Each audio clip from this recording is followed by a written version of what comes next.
Salve, salve galera, eu sou Daniel Neves da Companhia Boeira Aberto. Estamos aqui hoje mais um debate.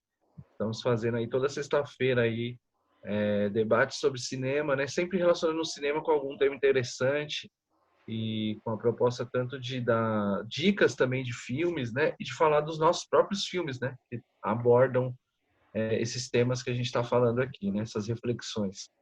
É claro que a gente já vai pedir, pô, se inscreve no canal aí, dá uma fortalecida, dá um like aí, comenta aí também se quiser que a gente trate de algum tema que a gente tá refletindo aí, tá sempre roteirizando novos programas aí para fazer essas discussões.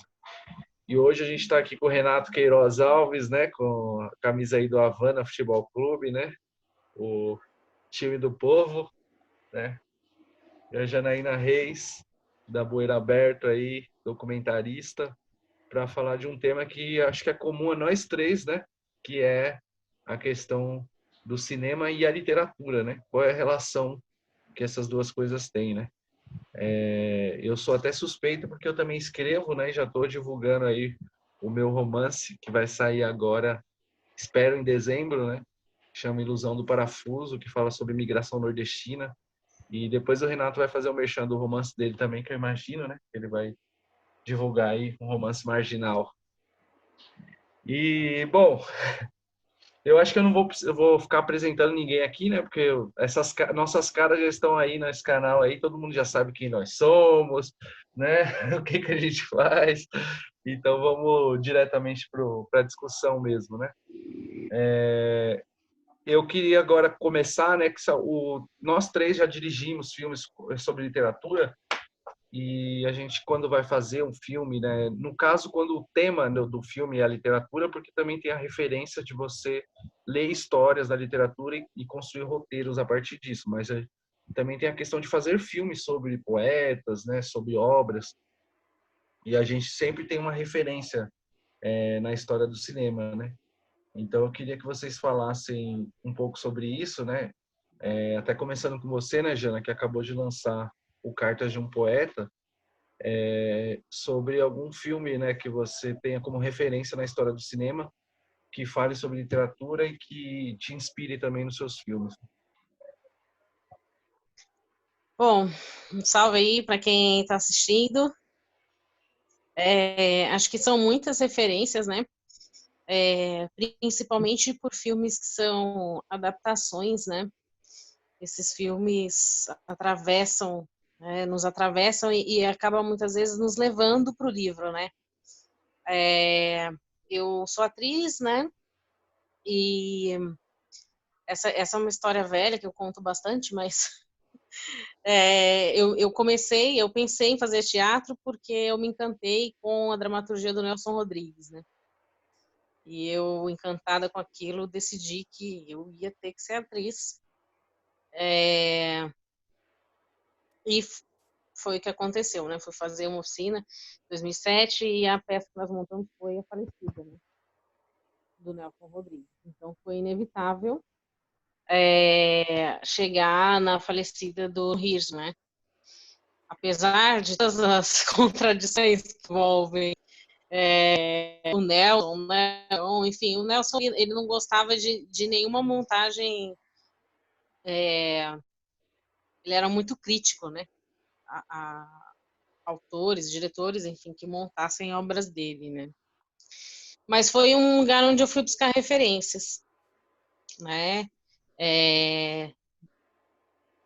De um trabalho literário, né? De um trabalho da dramaturgia do Nelson transposto ali para o cinema, né? Além das montagens teatrais, né?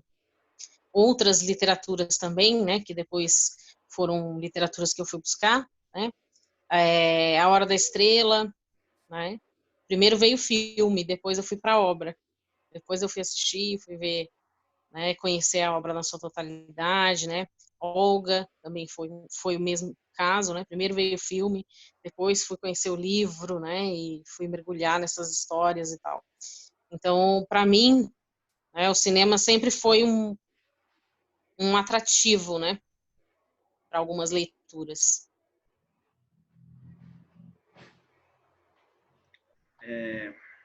Pode passar? Então, no meu caso, eu comecei escrevendo, né?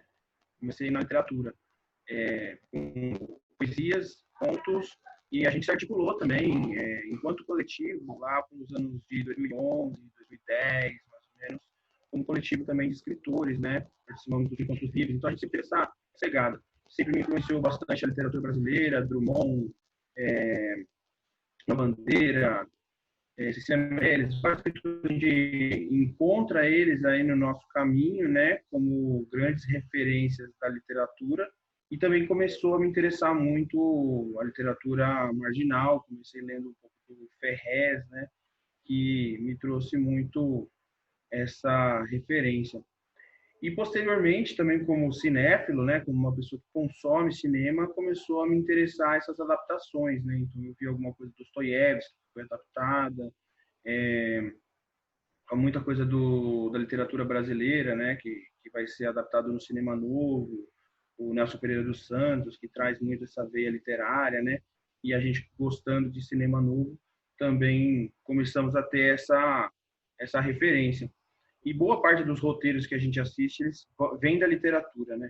Boa parte mesmo, assim. Então, é uma coisa que foi me interessando. E em determinado momento, com a gente trabalhando na época no coletivo Jornal Dialética e tocando Sarau Carolina, e ao mesmo tempo buscando trabalhar com cinema, com a Companhia Bueiro Aberto produzindo seus primeiros filmes, a gente teve essa ideia de fazer uma transposição do que a gente produzia enquanto literatura para o que a gente buscava produzir enquanto cinema. E daí veio Transmutação, que é a primeira vez que eu tentei fazer com que um texto meu se tornasse imagem, né? Se tornasse cinema.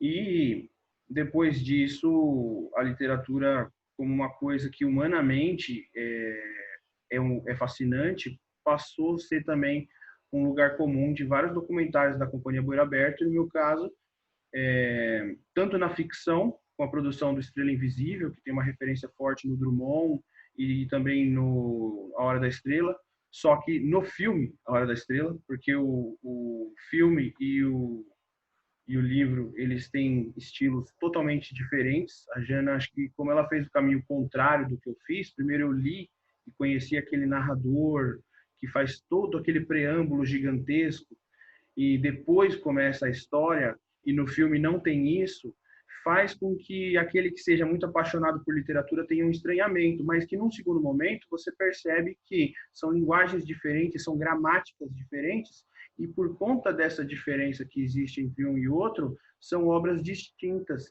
e que têm cada um o seu valor cinematográfico e literário. E no caso do filme do A Hora da Estrela, a referência na personagem, no estilo da personagem, e também a cena do atropelamento são referências à obra, enquanto que o Drummond aparece muito na questão da Luísa, né, que desaparece, ela é a única referência de uma mãe que está entrevada. E é mais ou menos no mesmo caminho que acontece na poesia do Drummond e no filme. E hoje, provavelmente, o debate vai ser sobre a questão do documentário, de encontrar o escritor, o escritor popular, e fazer a comparação dele com a sua obra, trazer a sua obra para o que tem de biográfico também, que é um pouco das minhas composições aí também. Acho que é um pouco disso. Eu mesmo nas minhas produções eu tenho uma referência muito clássica no filme Manuel Bandeira, de Joaquim Pedro de Andrade, acho que é de 62, que é sobre o poeta, né, o Manuel Bandeira, e ele é assim a linguagem dele, eu acho que está muito presente nos nossos filmes, inclusive, né? Aquela coisa do poeta recitar uma voz de fundo, né? Enquanto aparecem imagens dele ali, né? Fazendo as coisas do dia a dia, do cotidiano, né? E essa coisa mais poética, né? Da imagem, de você, de alguma forma, tentar trazer esse texto, né? Para a imagem. E é um filme que eu tenho muito como referência, né? Tem vários outros aí também de adaptação, mas citando como documentário, né? Tem até um documentário do Manuel de Barros também, que eu gosto muito, que é um documentário contemporâneo, que eu acho bem interessante. E a gente pensa assim, né? A história da literatura é uma história tradicional, né? É uma história dos cânones, né? Que a gente chama, né? E boa parte da cinematografia brasileira, ela vai se interessar por esses cânones, né? Por esses escritores que são basicamente aqueles que estão no vestibular, que você vai estar lá no ensino médio, né? E aí, nesse sentido, hoje, até o filme que você fez, o Palavras desse Chão, né? Eu não sei se é o primeiro documentário que você fez sobre literatura, tem essa questão, né, de você trazer uma espécie de micro-história, uma coisa do anonimato, né, de escritores que não são aqueles que estão lá no panteão da literatura nacional, né, que estão mais no submundo, são mais anônimos, né? Como é que foi o processo desse filme, né? E tem essa referência do próprio Drummond também, né? Bom, o Paixão, ele é um recorte, né? Ele é um recorte histórico da literatura na cidade de Guarulhos, né? Em um recorte grande, assim, né? Desde os anos 70 até os dias atuais, né? Como acontece a literatura aqui nessa cidade, né? Então foi um processo assim de pesquisa, né? Eu, Auriel, a gente foi aprofundando, né? Bastante essa pesquisa de pessoas, de nomes, movimentos literários, né? E foi uma descoberta, assim, né? Guarulhos é uma cidade riquíssima em movimentos literários, né? E essa história ela não é contada em nenhum lugar, né? A gente lê e a gente sabe das histórias desses grandes escritores, grandes escritoras, mas a gente não conhece a história que nos cerca, né? Essa história que está ao nosso redor, que está ao nosso alcance, né? E aí veio a ideia de fazer esse filme, né? Então ele pega desde os anos 70 o Letra Viva, que foi o primeiro movimento literário conhecido aí, né? Que pode ser que tenha acontecido outros movimentos, né? Certamente. A gente pega esses poetas, né? Essas pessoas que fizeram parte desse movimento, como Isabel, César, enfim, o próprio Castelo Hansen, né, que acompanhou também e tal. E aí a gente começa a destrinchar essa história por aí, né? E aí vai, do Letra Viva, aí se encerra o Letra Viva, né, que é isso, né? Eu também acredito, né, como a Isabel fala no filme, também acredito que ele não acabou. Eu acho que ele foi se transformando, né, em outros movimentos, né? O César segue uma carreira, né, linkando muito a questão da literatura com a educação, trazendo essa coisa da juventude e tal, né? Aí vem Palavra em Prisma, aí vem Antropoesia, que foi um movimento muito interessante também aqui, e que eu mesma nem sabia, nem imaginava, né? Foi uma descoberta mesmo ao longo do processo do documentário, que existiu esse movimento literário aqui, né, que foi, na verdade, um movimento artístico, né? Envolvia literatura, envolvia cinema, envolvia artes visuais, várias outras artes, né? Até chegar, né, no Islã do Prego, que é algo que muita gente discute, né? Fala assim, mas, nossa, isso é literatura, né? Não escreve livro, né? Então não é literatura. E, na verdade, né? Faz algo, uma literatura falada, né? Que é isso, é algo que é da condição humana fazer, né? Essa comunicação, essa oralidade, né? E tem muito a ver com a nossa ancestralidade também, né? Se comunicar pela via oral, e dali saem grandes poetas, né? Homens, mulheres, enfim, que disputam aí em várias categorias de Islã, né? E aí a gente chega nisso, é uma literatura bem mais marginal, né? A gente passa pela Academia Guarulhense de Letras, a gente fala um pouco desse universo da academia, né? O filme também acaba trazendo pelos entrevistados certa crítica, né? A essa não relação da academia com o público, né? Com o grande público, essa coisa de ficar encismada, né? A crítica também de uma questão de gênero, né, de que em tantos anos de academia, acho que 31 anos de academia, Guarulhense de Letras, nós tivemos uma mulher na presidência, né? Então, acho que é algo que acaba aparecendo também no filme, essas contradições, né? E essas contradições, elas vão aparecendo pela própria história que os entrevistados vão contando. Daí vem a referência no Drummond, naquele poema Flor e a Náusea, né? Porque a gente foi fazendo o processo de gravação e foi investigando, e foi ouvindo as histórias, eu falei, caramba, né? Isso aqui não era para ter, né? Não era para acontecer. Isso acontece apesar de várias coisas, né? Guarulhos nunca foi uma cidade que acolheu seus artistas, Guarulhos nunca foi uma cidade que financiou seus artistas, Guarulhos sempre tratou a arte com muito descaso. E a despeito de tudo isso, a literatura guarulhense floresceu, né? E floresce e traz grandes autores e grandes autoras. Então eu remeti aí ao poema do Drummond, né? A flor que cresce, né? Pro ódio, a náusea, o tédio e tal. E aí eu falei, isso é a literatura de Guarulhos, assim. É a arte, né, em Guarulhos, mas nesse caso aqui é a literatura, né? Tipo, porque realmente não era para acontecer, né? Uma coisa muito interessante também desse filme é a questão de paridade, né? Porque a gente trabalhou com essa paridade de gênero, né, entre escritores e escritoras, porque também há muito machismo na produção literária, né?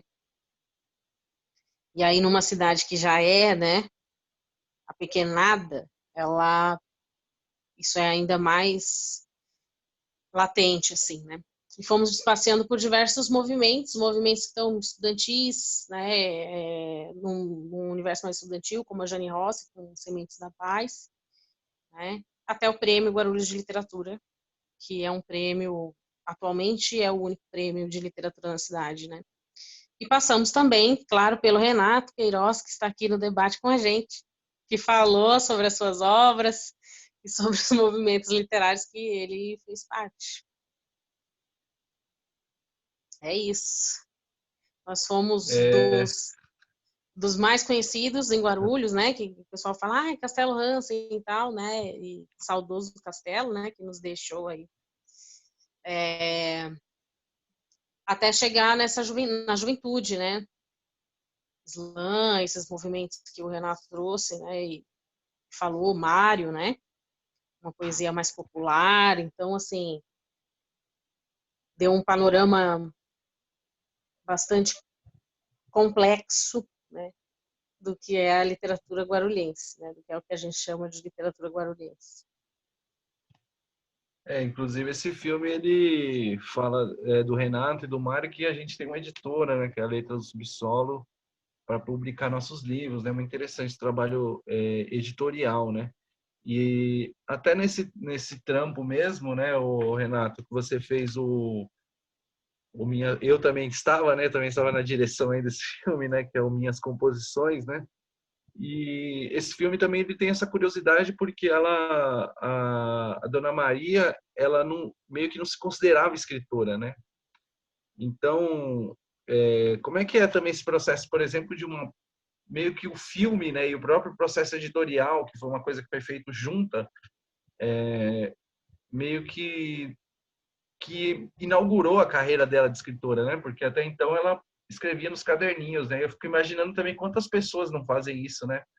Por aí espalhadas, né? Que tem seus caderninhos que fazem, que escrevem, né? Que às vezes podem ser descobertas,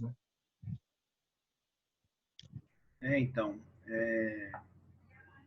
eu acabei esquecendo de fazer o merchan, né? Aquela hora que você falou, mas sim, estaremos lançando aí pelo coletivo editorial Letras do Subsolo 2 romances que foram produzidos aí esse ano, um do Daniel, que é Ilusão do Parafuso, e eu estarei lançando Dos Cortiços à Luz, que é uma história aí que tem muito de cinema, muito de biografia, muito depois eu vou ter tempo e espaços melhores para explicar sobre isso.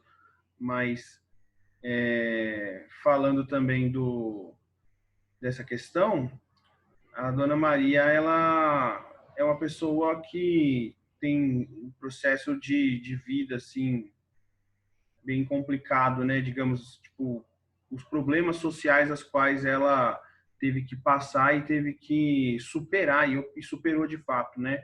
Ela tem aquela trajetória de imigrante, de uma pessoa que cresceu na roça, né? E trabalhou no pesado, trabalhou na agricultura, e percebendo que a sua comunidade ali, a maioria era analfabeto, ela tem a iniciativa de buscar se alfabetizar e depois alfabetizar as pessoas ao seu redor. E gosta dessa trajetória, continua sua caminhada de imigrante, chega até a cidade, uma cidade que vinha se industrializando cada vez mais, que é essa Guarulhos aí final dos anos 60, começo dos anos 70, né, que tem um processo contínuo de industrialização, e ela passa a compor aí o operariado da cidade.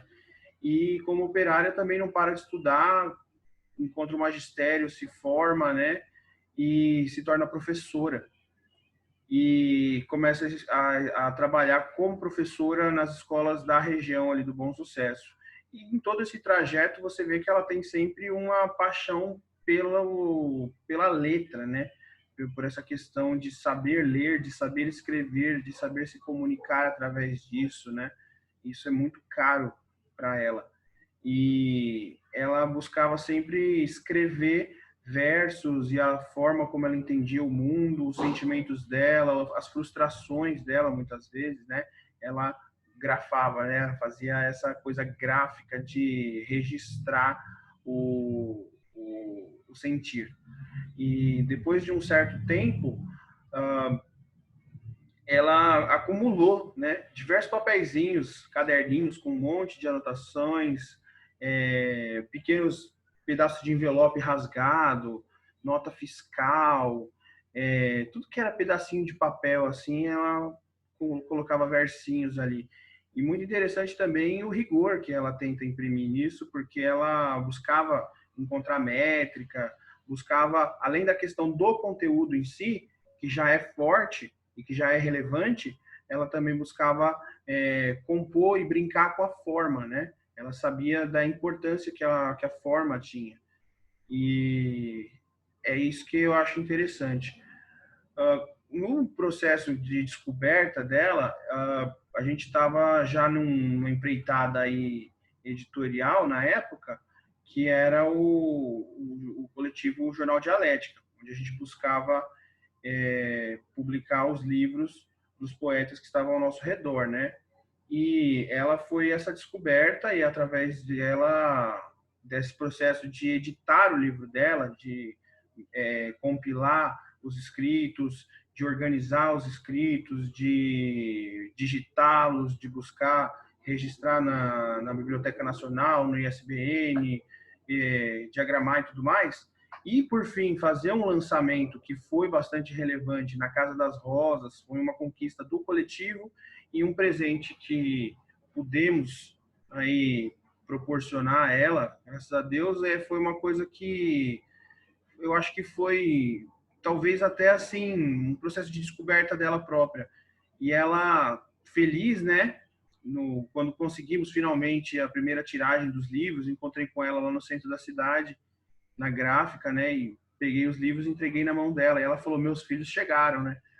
Então foi uma coisa que você vê que ela tomou aquilo como uma criação dela, como um processo de a minha criatividade foi condensada, né? E agora existe um produto que eu posso falar. Aqui eu encaixotei um pouquinho do que eu escrevi nesses 30, 40 anos de poesia.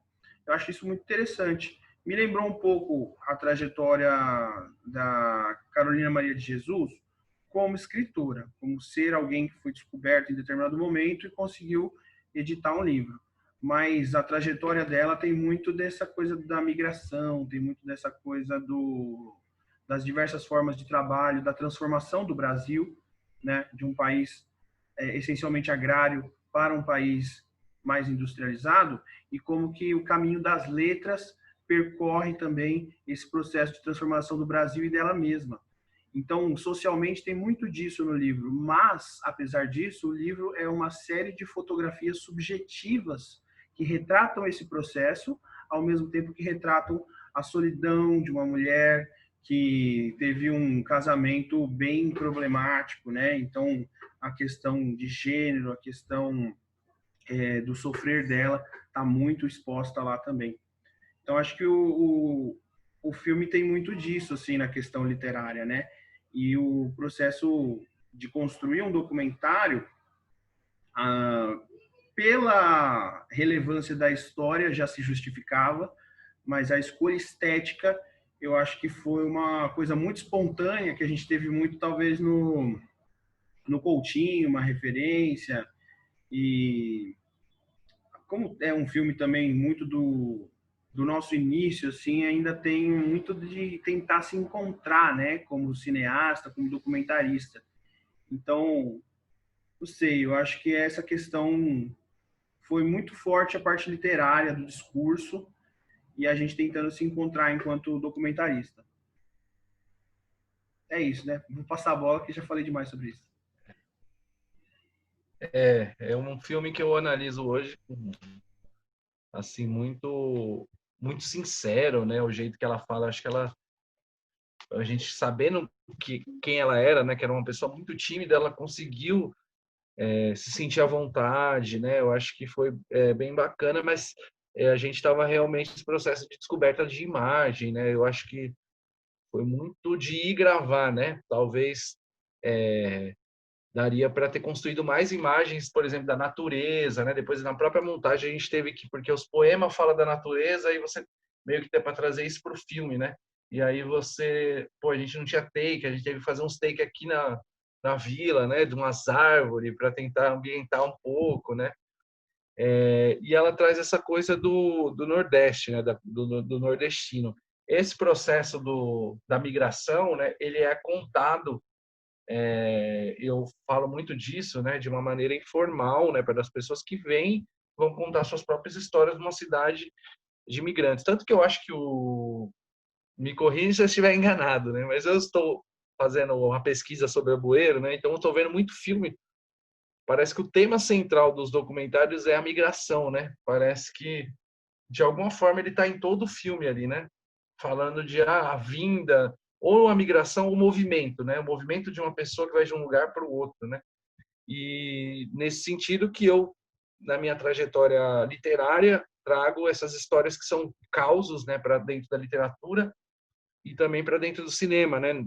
Nessa produção de documentário e, por exemplo, no longa-metragem que eu fiz, que foi o Para Miguel com Amor, onde a narrativa, né, ela é inspirada em vários causos da cultura popular e na questão da literatura, desse contato, né, que, de certa forma, quer dizer, as pessoas têm a sua própria cultura, que é da oralidade, que é uma cultura de contação de história, que é muito interessante, né? E o contato com a literatura, a gente pensa que ele se faz necessário, né? Digo com a leitura a princípio, né? No mundo que é dominado pela linguagem formal, é muito prejudicial as pessoas não terem acesso ao livro, né? E o filme vai abordar sobre essa relação de dificuldade no sistema educacional entre essas pessoas que vieram migrantes, que às vezes não tinham acesso. E é incrível como a Dona Maria, por exemplo, ela era professora que alfabetizava o pessoal na comunidade, e a Isabela no filme, né? É uma professora que vai buscar alfabetizar o pessoal na comunidade, né?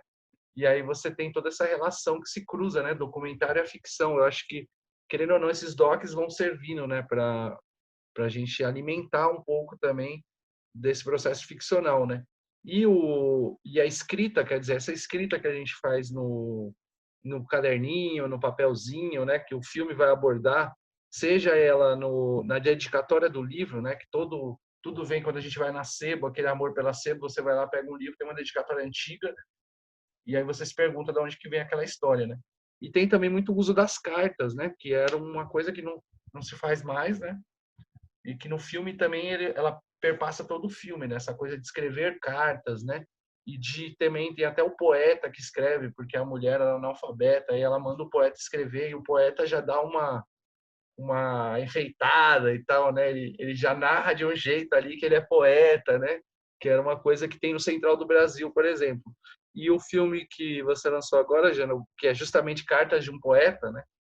Tem muito essa relação com as cartas, né? Com os caderninhos, né? A gente vê as imagens dos escritos dele ali, né? E como é que foi o processo desse filme, nessa coisa da carta que é tão bonita no filme, né? Ficou tão poética e parece que a literatura está no meio da vida ali, né? As coisas se cruzam, né? É, esse doc, né, sobre o Francisco Grosso, é, eu acho que, assim, antes de falar disso, né, porque eu acho que tem uma coisa interessante, né, eu acho que os nossos docs, assim, acho que eles são muito ambientados, né, é, no de literatura, né, no Palavras desse Chão, tivemos essa preocupação em ambientar a história em Guarulhos, né, trazer referências da cidade e trazer locações que foram referência para a literatura da cidade, né. Então, trazer o Bar do Greguinho, né, que nem existe mais, mas que foi uma grande referência para a cultura local e para a literatura, né. Eh, Trazer o espaço Gilmar Lopes lá no Bosque Maia, né, que é onde rolava o Sarau do Castelo, né, trazer a escultura do Índio Guaru para fazer uma referência com Oswaldo Alves, que também é um grande poeta da cidade, né. Então, várias referências, assim, acho que a gente vai colocando visualmente, né, mas acho que isso é uma construção que vai ao longo das nossas obras, assim, né.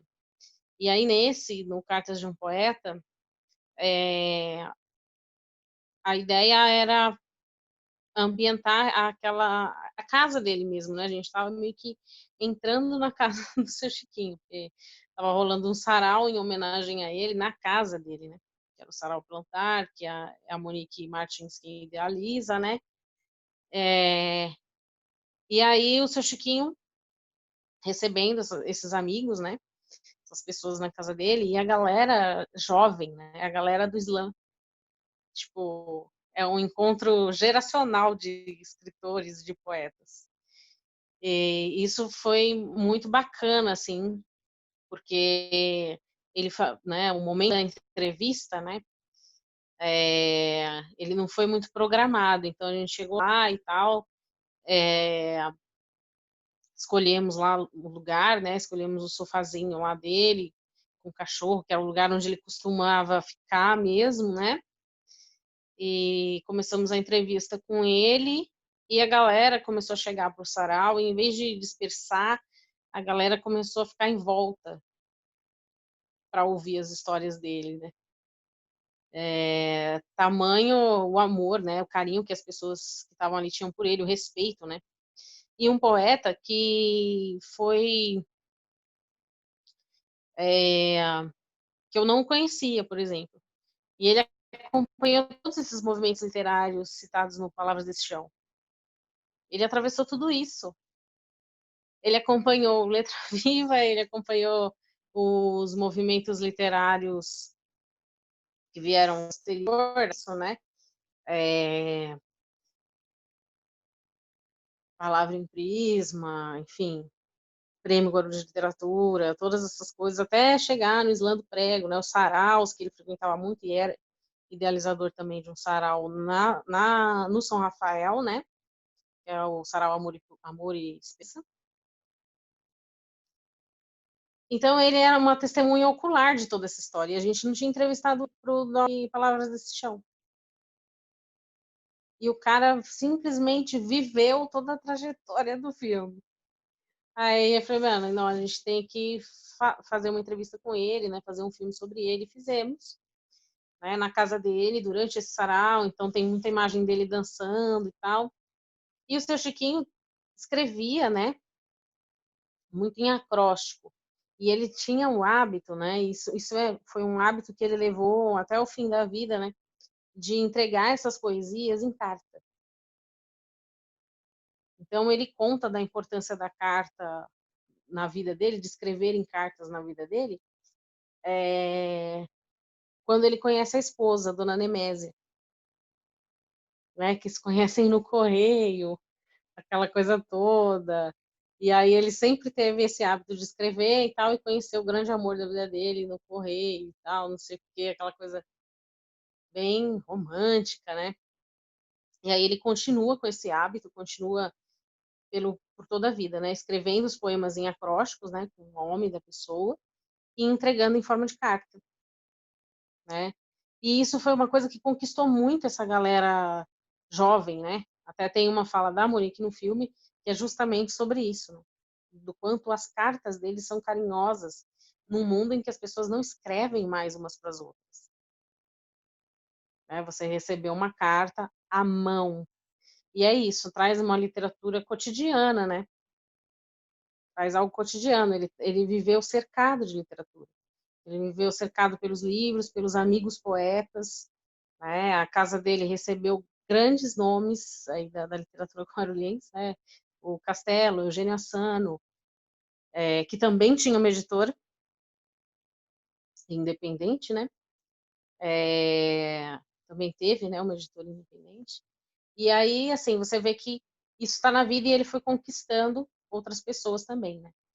Aí pegamos imagens dele no slam, né, com a produtora Bicho Raro, que é quem faz a cobertura do Slam do Prego, né, a cobertura audiovisual do Slam do Prego.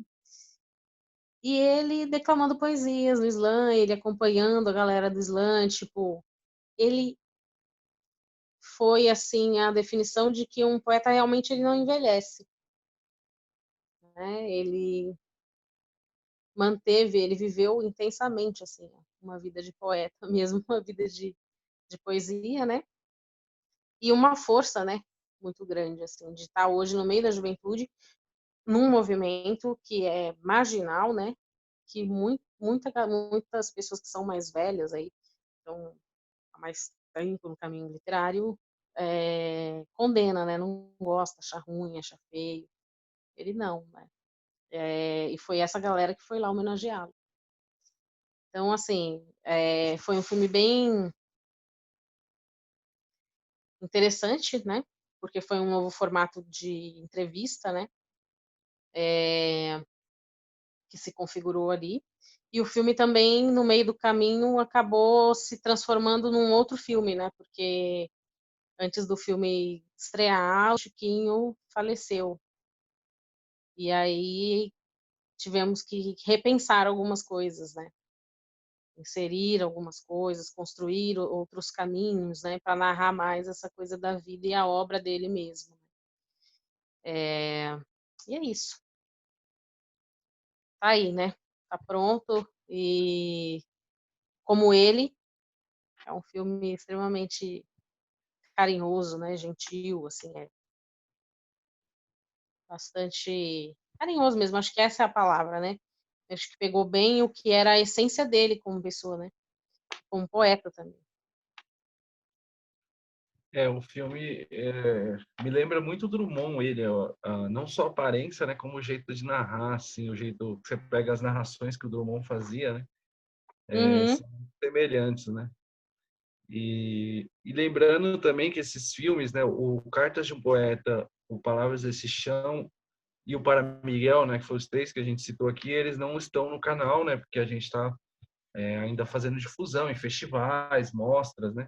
O Minhas Composições está aqui no canal, inclusive a gente tem uma playlist aqui que é só sobre cinema e literatura, que tem o Minhas Composições, tem o Achados e Perdidos que eu fiz sobre o Galdino, tem um que é sobre também um livro que eu publiquei, que foi o Diogo que dirigiu, né, que é um verso da maquinaria, tem o Transmutação, né, que o Renato fez, e alguns vídeos poemas, né, que a gente fez, e ainda a gente continua trabalhando, né? Eu acho que é muito próximo essa linguagem da literatura, né?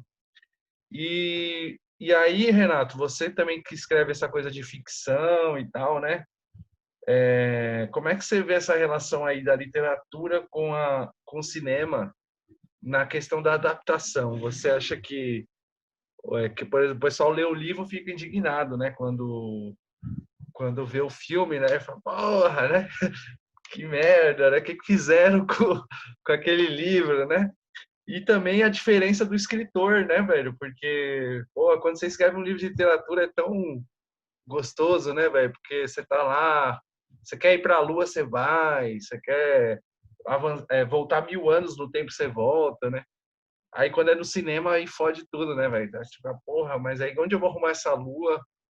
Como que eu vou construir um figurino do Império Romano para o personagem voltar? E como é que é essa relação, essas duas coisas aí, né? A adaptação e também a diferença do roteirista para o escritor, né? Então, antes de eu responder isso, eu queria até fazer um comentário aí sobre o Cartas de um Poeta, que é um filme, assim, eu gostei muito da definição, um filme carinhoso, né? Uma sensibilidade muito grande, e eu sou um pouco chorão, assim, mas não muito. E quando eu assisti, de fato, cara, eu me emocionei assistindo. Eu achei muito bonito, assim, e eu gosto muito dessa coisa do geracional que você comentou, que eu acho que é muito interessante, duas gerações produzindo a mesma coisa. Eu acho que a figura do Chiquinho, o Daniel falou do Drummond, né? Me lembra um pouco mesmo, mas lembra aquela coisa de uma pessoa que tem uma certa, digamos, entre aspas, santidade. Ninguém é santo, mas ele tem essa pureza. E o bem fazer, a boa ação, né? Então ele um pouco que encarna essas duas coisas. E me lembra um pouco Leminski, que falava: fazer poesia aos 18 anos é a coisa mais fácil do mundo. Fazer poesia com 30 anos é fácil também. Agora, fazer poesia a vida inteira, fazer poesia até o fim da vida, isso é santidade. É um termo que o Leminski colocava. E eu vejo ele como um poeta que permaneceu a vida inteira, e pelo menos nesse aspecto poético tem esse quê de santidade, né? Claro que uma pessoa que também representa até uma coisa que um exemplo ético, que é muito do que a gente coloca nos nossos filmes, tem essa coisa do exemplo ético. E a Jana também trouxe uma outra palavra que eu acho interessante, que é ancestralidade. E nós não conseguimos, nós buscamos, né? Essa ancestralidade, essa coisa da migração, essa coisa de como se constrói o contexto no qual a gente está inserido hoje, mas eu acho que existe uma busca por aqueles que estão mais próximos, que são aquelas pessoas que hoje estão na terceira idade, que nos contam como era aquele tempo que nos trouxe aqui, né? E a gente faz isso com muito respeito. E as minhas composições, eu acho que é um pouco disso, é entender, é ver falar, é escutar de fato, absorver o que a pessoa tem para ensinar. Esse filme tem isso, e outros filmes também têm essa questão do ouvir o mais velho. É uma coisa tradicional, é uma coisa ancestral, que vem até de povos indígenas e originários, né? E acho que um pouco disso a gente busca resgatar. Então, só isso. Eu queria fazer um comentário de uma coisa que me tocou quando eu assisti o filme. Foi uma coisa que me emocionou e me trouxe para essas duas reflexões. O choque geracional e qual é a perspectiva dele. Uma é de busca de ensinamentos sobre o mundo que temos hoje, e isso com respeito, ainda talvez na figura do pajé, do cacique, né, de você admirá-los. E outra coisa também, para além dessa busca, eu acho que é um pouco de terapia.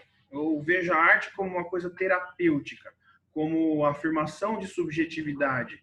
E quando uma pessoa que, num país como o nosso, em que a reforma da Previdência acontece, em que as pessoas que estão na terceira idade, em geral, são abandonadas, em geral, são tratadas como inválidas, mas não só fisicamente, por conta da degeneração natural que o corpo sofre, né, de desgaste que acontece, mas como cidadão, como ser humano, como aquele cara que não tem mais nada para contribuir, mas isso eu acho que é uma perspectiva absolutamente equivocada, porque é dessas pessoas que a gente vai extrair mais na questão do conhecimento, da experiência, da ética, do saber fazer as coisas. Então, eu acho que é uma coisa muito, muito, muito valorosa fazer esse resgate. É até uma coisa que eu quero explorar mais no cinema, que eu busco fazer como documentário. Eu quero conhecer mais isso, eu quero explorar um pouco mais disso, porque eu vejo que é uma constante também no nosso fazer do cinema. e talvez a gente faça isso de forma inconsciente, porque faz parte da nossa tradição, da forma como a gente entende o mundo, né? E aí a gente faz cinema assim, sem nem pensar que está fazendo isso, mas faz. Mas, para além disso, na questão de adaptações, eu acho que são duas linguagens absolutamente diferentes, como eu acredito que eu coloquei quando eu falei do Hora da Estrela. E que a gente tem que ter uma visão um pouco mais tolerante quando vemos essas colocações de literatura para o cinema ou cinema para a literatura, por conta das gramáticas. Então, por exemplo, no caso da minha primeira impressão, como um cara que ainda estava entendendo literatura, como ainda estou, né, mas mais cru do que estamos, né, entendendo as gramáticas de literatura e de cinema, quando eu li A Hora da Estrela, eu me encantei. Eu falei, meu Deus do céu, isso aqui é uma coisa assim, que formato é esse? Como que ela contou essa história desse jeito? Que narrador é esse? Como que ela criou esse cara? E como que depois faz aquela passagem para a história, aquele preâmbulo enorme, aquilo lá acho que o grande diferencial do livro e uma coisa que é inesperada, né? Para quem já leu outras obras, para quem está acostumado com outros estilos, quando vê aquilo é um choque mesmo, é uma coisa que te deixa impressionado. E quando você vai para o cinema é a arte da imagem. Como é que você vai colocar aquele narrador fazendo aquele preâmbulo de 50 páginas? Não tem como. Você usa o falar, você usa as palavras, mas a imagem é tudo. Tanto que tem aí aqueles cineastas raiz, né, antigões, que falam que quando surgiu o cinema falado, morreu o cinema como arte. Eu acho que é um pouco de radicalismo, né? É um pouco de exagero. Mas o fato é que o cinema ele é mais imagético por conta de o que ele é. E no filme do Hora da Estrela você não vai ver esse narrador, ele não existe. Por quê? Porque não faria sentido ele existir, porque é outra coisa, é um filme. E o filme é muito bom. No começo eu estranhei, eu fiquei um pouco frustrado, porque eu falei, poxa vida, tiraram justo o que eu achei mais interessante no livro, mas o filme se mostrou tão interessante quanto, e com uma força da mensagem também muito forte, porque você tem a vantagem da imagem, né? A imagem ela consegue resumir muito do que é falado, né? Tem aquele velho clichê que uma imagem vale mais que 1000 palavras, e tem, claro, é verdade isso, né? Vale mesmo, tem como você resumir muita coisa de descrição em um mero plano aberto com uma panorâmicazinha, pronto, você já fez 2 páginas de literatura nisso aí. Então, tem essa questão. Agora, claro, como escritor, eu tenho mais liberdade, inclusive como uma coisa de produzir independente, né? No meu livro, agora que eu estou lançando, que é o dos Cortiços à Luz, a gente tem uma viagem de mais ou menos 40 anos na história do Brasil, a gente tem diversos contextos, diversas locações, a gente tem cenas de perseguição de carro, a gente tem tiro, tem ação pra caramba, entendeu? Então você consegue estar desde aquele ponto mais do cotidiano, mas você cria coisas excepcionais com uma facilidade enorme, porque o papel ele aceita qualquer coisa. Agora, a imagem tem que ser construída através de uma simulação do real, para que você possa criar uma imagem adequada para criar uma ficção. E isso vai demandar aquilo que se chama de produção.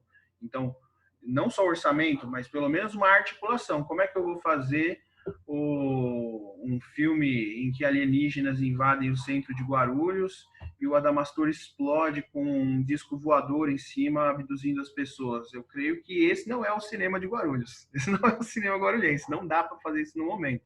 A não ser que seja animação, né? Alguma coisa assim. Mas com superprodução não rola. Não tem essa questão industrial ainda. Então, o cinema vai te colocar certos limites de produção e isso vai te dar também um certo leque de temáticas e de abordagens a fazer dessas temáticas. Já a literatura não, ela vai te dar uma abertura muito maior e uma liberdade muito maior. mas claro que são formas diferentes de se comunicar. É isso. Eu acho que só tem um filme que foge de tudo que você falou aí, que recomendo muito, que é o São Bernardo, do Leon Hirschman, inspirado na obra do Graciliano Ramos, né, no grande romance, né, dos anos 30 e tal, que é uma coisa absurdamente fiel ao livro, né? Você vê o filme e você fala, caralho, velho, o cara é o mesmo texto, né? Claro que não foi o livro inteiro, mas você vê o filme, parece que você tá lendo o livro, assim, você Mas não consegue ver muita diferença. vou apresentar um outro que segue essa mesma linha, assim, de ser muito fiel ao texto. E é um filme que é um pouco esquecido e muito criticado. Na verdade, ele foi esquecido porque a crítica foi muito forte nele, que é o Jubiabá, do Nelson Pereira dos Santos, Nossa, baseado Pereira. no Jorge Amado, né? E na época, o filme foi considerado ruim pela crítica. Ele mesmo falou na época uma frase dele, né? A crítica matou o filme, porque já de antemão as pessoas pensavam esse filme é ruim e aí não assistiam. Então acabou prejudicando. Mas ele falou, né, numa das suas entrevistas, que praticamente ele deu o livro para o pessoal e falou: esse é o roteiro. A decupagem vocês deixam comigo. É. Mas então é isso, gente. Eu estou aqui até com os livros aqui, ó. O livro do Renato Queiroz, O Nômeno, foi o primeiro livro de 2012, e esse aqui é o Rabiscos Surrados, de 2014, né? E os meus também, né? Um Verso na Maquinaria, que é de 2014, né? E esse aqui é o Histórias do Córrego, né? Que é de 2018, que é sobre contos, né?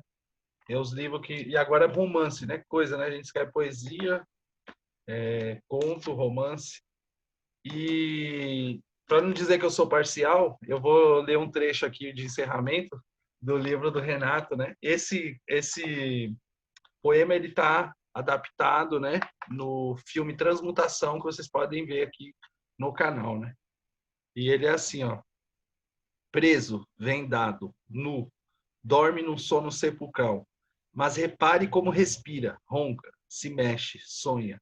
Não é morto, disso eu sei. Acorda, olha, repara, está em lugar estranho. Um quarto sem porta ou janela, sem saída. No chão, roupas, se desdespe. Um martelo está ali. Apodera-te dele. Toma em tuas mãos, usa-o com vigor e bata nas paredes, com violência. Bata até quebrá-las, até por abaixo essa porra toda. Então passe para o outro cômodo e desfrute do novo ser que tu já és. Renato Queiroz aí, fazendo uma... Porque eu sei que você não vai estar com o livro aí na mão, eu falei, não, eu vou ler um trecho do meu livro aqui, aí você ia ter que buscar seu livro aí, já ia ser difícil. Muito Vai ser obrigado. Mas complicado. então leia uma poesia sua também.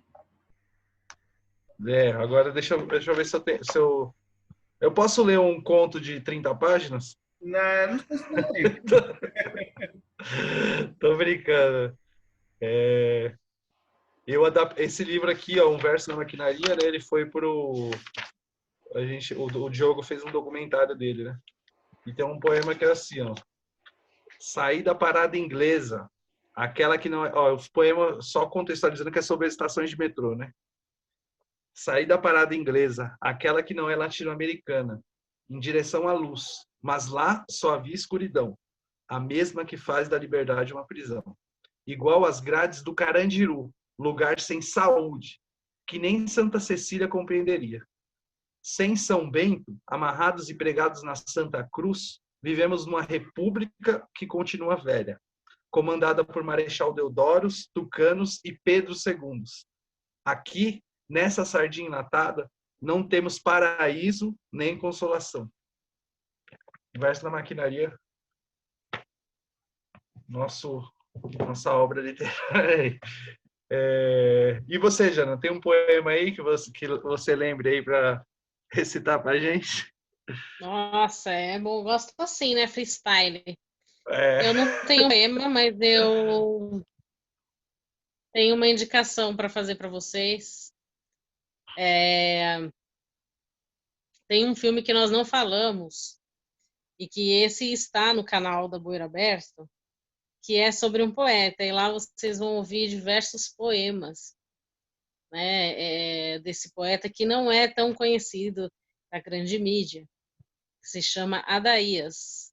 O filme é O Nós das Ruas, né? Ele foi dirigido pela Angélica, por mim, pelo Renato, e o Adaías é um poeta que vive nas ruas da cidade, e ele conta para nós um pouco da sua história no filme e recita alguns dos seus poemas, então deixo como indicação para vocês. É isso aí, gente. Esse foi mais um debate aí do canal. Já mais uma vez aí, se inscreva no canal, dá uma curtida aí, comenta aí embaixo, faça umas sugestões aí. A gente discutiu sobre cinema e literatura e eu acho que semana que vem a gente vai falar sobre futebol, se eu não me engano. Seria isso, né, gente? Eu não me... Cinema e futebol. Cinema Isso e aí. futebol, trazendo filmes aí para vocês e também com a ideia de divulgar nossos filmes, galera. Vê aí, estamos produzindo aí 1000 por hora aí, 50 filmes aí na nossa trajetória. A maioria já está aqui no canal, né? Então é só vocês acessarem aí e curtirem. Valeu, gente. Tamo juntos.